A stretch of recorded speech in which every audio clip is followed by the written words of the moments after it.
Bonjour, Mesdames, Messieurs. Aujourd'hui, j'ai le plaisir de recevoir en entrevue le maire de New Richmond, Éric Dubé, mais je le reçois à titre de préfet de la MRC de Bonaventure. Éric Dubé, bonjour. Bonjour. D'abord, félicitations pour votre réélection à la préfecture. Est-ce qu'on peut parler de préfecture ou on se sentirait trop en France? Non, c'est vraiment le titre. Je suis le préfet. On fait le lien avec sa préfecture. Bien, merci beaucoup. Vous avez eu une réunion récemment du conseil de la MRC. Vous avez, comme toujours, 1 million de sujets à parler.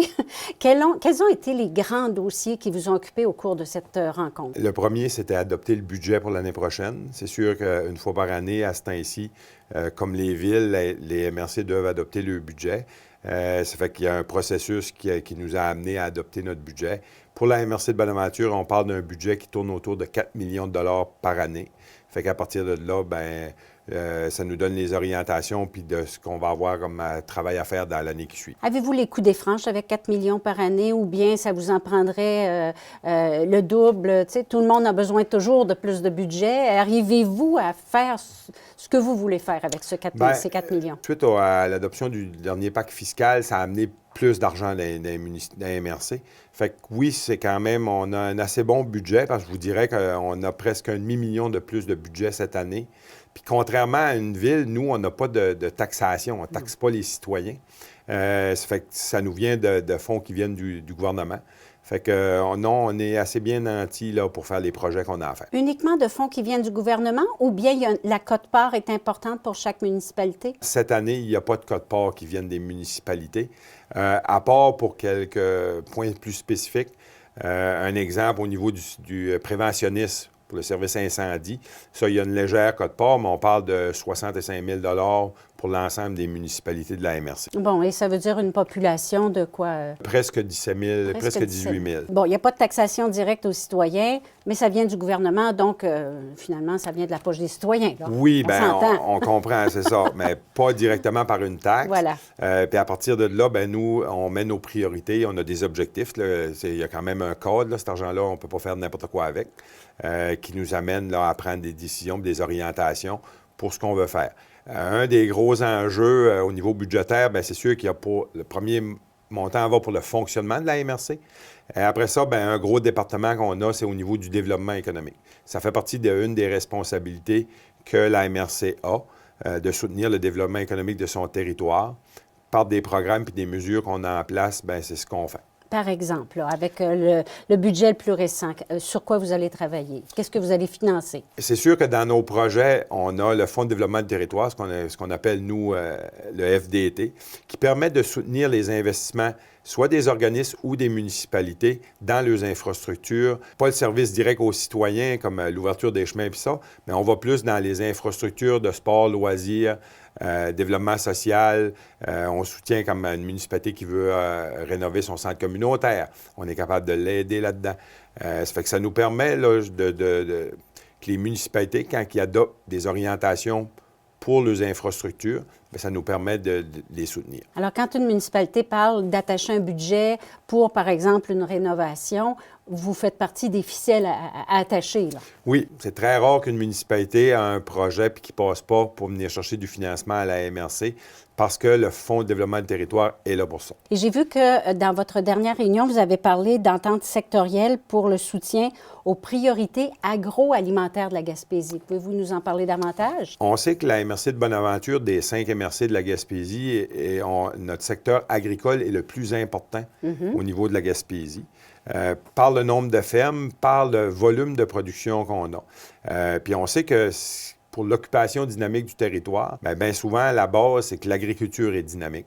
Puis nous, on a décidé au niveau régional, mais surtout la MRC de Bonaventure, d'investir dans le soutien à ce secteur-là. Il y a la mesure avec, justement, AgroPhare, qui est une mesure qui touche le Gaspésie et le Bas-Saint-Laurent, pour permettre, dans des projets plus spécifiques, au niveau régional, de soutenir certains secteurs pour s'assurer de développer l'ensemble d'une filière. Un exemple, il y a un projet qui se travaille au niveau de l'agneau et mouton. Ça fait que là, on est capable de soutenir la filière pour amener, oui, l'objectif de consolider les entreprises qu'on a, mais aussi d'amener potentiellement des nouvelles entreprises. Alors, quand on parle d'un soutien régional, vous ne financez pas une entreprise, par exemple? Pas dans le programme AgroFort, mais indirectement, oui, parce qu'on va les soutenir dépendamment sur un projet régional. Ça fait que si l'ensemble de la production dépose dans la filière, peu importe le secteur, bien là, ça nous permet d'aller chercher de l'argent puis soutenir cette filière-là. Sauf que là, on vient justement mercredi d'adopter, il y a 2 semaines, une politique d'entente sectorielle où ce que là, on va investir directement dans les entreprises.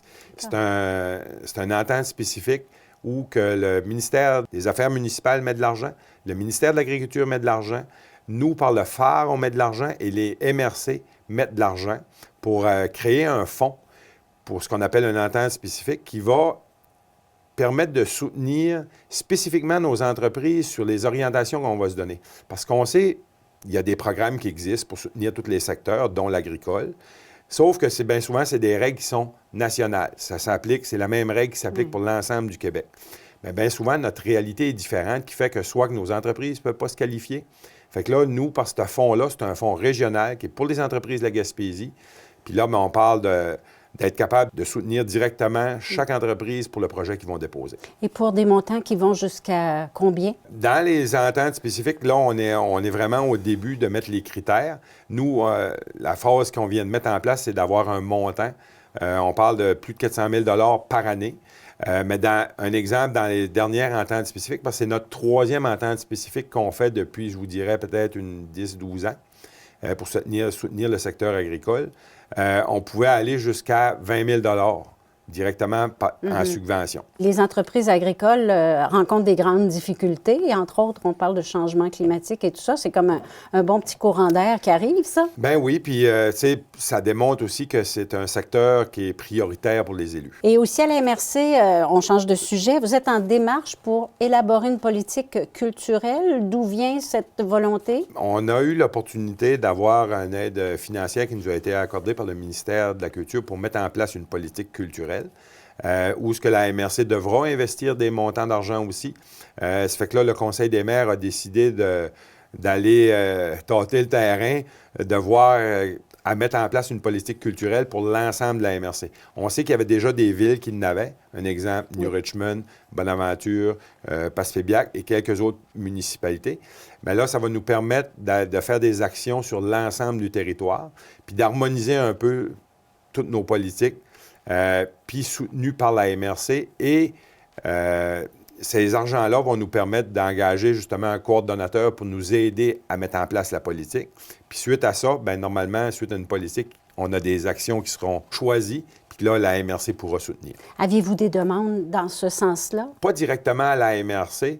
Ce qu'on voyait, c'est qu'il y avait une disparité entre les municipalités sur le territoire parce que, justement, la MRC n'avait pas une politique. Vous avez bien des endroits où mettre de l'argent. Hein? On voit qu'il faut décider à l'avance de quelle façon on va le faire. On ne peut pas le faire à la pièce, pas plus que dans une municipalité ou une ville. C'est le même principe que les budgétaires d'une municipalité. Vous donnez du soutien à des secteurs d'activité phares. Qu'est-ce que c'est? Comment on peut définir ça? Depuis le dernier pacte fiscal, on a eu des argents au niveau régional, ce qu'on appelle le phare FARR, le Fonds d'action rayonnement des régions. On a eu l'opportunité à la MRC, il y a un montant de 150 000 qui nous a été alloué à chaque MRC de la Gaspésie. Puis que là, c'est le Conseil des maires qui devait choisir de soutenir sur son territoire soit des entreprises ou des organismes qu'on considérait qu'il y avait des projets qui étaient importants pour notre région. Ça fait qu'on est allé en appel de projet, puis là, la MRC de Bonaventure a décidé de soutenir des entreprises que, normalement, n'avaient pas accès à du financement pour les infrastructures. On sait que présentement, puis là, la MRC a décidé de soutenir le club de golf à Bonaventure parce que, premièrement, il n'y a aucun programme qui les aidait pour le projet. Ouais. Fait que là, on les soutient à la hauteur de 100 000 sur un projet d'à peu près 200 quelques mille dollars. Fait que c'est très intéressant. Puis après ça, le deuxième projet qu'on a décidé de soutenir au niveau de Passepébiac, le projet du Monticole, où ce que la Ville a décidé d'investir pour le mettre à niveau. Bon, d'accord. Et là, c'est pas vraiment une municipalité qui fait ça. Quoi, ça dessert le territoire, là.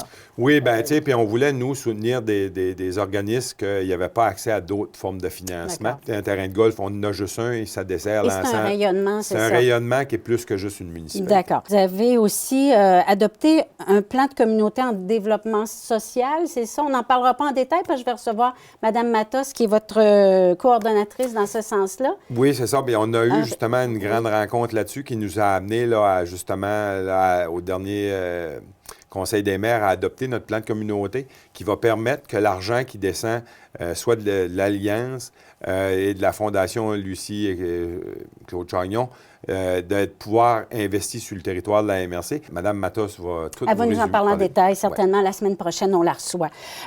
Vous avez aussi décidé d'une entente avec la MRC Avignon-Bonaventure au niveau touristique, là. Le secteur touristique est un autre secteur très, très prioritaire pour nous. On a décidé les deux MRC ensemble pour soutenir ce qui était l'ancien organisme Tourisme Baie des Chaleurs, oui. Qui avait de la misère toujours à se financer des choses de même. Là, on a décidé, nous, d'engager une ressource à même nos budgets des MRC, qui va être à l'intérieur de la MRC. Chaque MRC a mis 40 000 la ressource a été engagée il y a à peu près un mois. Puis là, bien, on est en l'élaboration d'un plan d'action. Puis là, on va, dans le courant, là, au début de l'année 2020, faire des rencontres justement avec les industriels touristiques pour élaborer justement là, qu'est-ce qu'on va faire avec ça, qu'est-ce que notre coordonnateur va faire pour pouvoir soutenir le secteur. Je trouve ça rassurant. Ça assure une pérennité, ça assure une stabilité à un organisme. Ça ne s'appellera plus Tourisme Baie des Chaleurs ou encore ça va... On ne sait pas si on va garder encore le nom. Là. Avec le secteur, on veut repartir sur des nouvelles bases. Puis nous, les MRC, ce qu'on a voulu vraiment jouer comme rôle de catalyseur dans ce dossier-là, c'est de dire, dans ce secteur-là, la ressource qu'il y avait là avant devait passer la moitié de son temps à chercher du financement pour se payer. Nous, on a dit, bien, on va assurer le financement de la ressource qui va travailler à 100 pour le secteur. Et puis, vous allez être obligé de vous habituer à travailler avec une nouvelle ressource, une nouvelle direction générale à partir de l'hiver, c'est ça? Notre directrice, qui est là depuis presque 40 ans, nous a annoncé sa retraite. Mme Anne-Marie Flowers. Anne-Marie Flowers. La MRC a entamé le processus de se doter d'une nouvelle ressource au niveau de la direction. Mais il va y avoir une période de transition pour faciliter la chose. Faciliter la chose qui devrait normalement arriver d'ici à fin mars. Bon, on va souhaiter une belle fin de travail, de carrière à Mme Flowers. Maintenant, ma dernière question, c'est vous réfléchissez à la possibilité d'élire un préfet au suffrage universel.